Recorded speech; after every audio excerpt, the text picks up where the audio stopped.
Yan, good morning mga kadisenyo. Yan, final day natin ngayon. Yan na lang yung pipinturahan natin. Yung nasa taas. Yung sa poste, no? Ayan. Kabila na pinturahan na natin dito sa kabilang side nito. Ayan. Ito.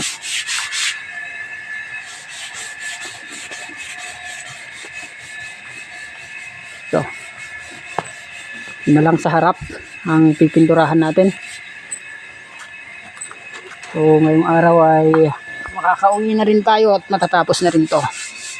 Babalikan na lang natin soon ay yung gate ay yung guardhouse.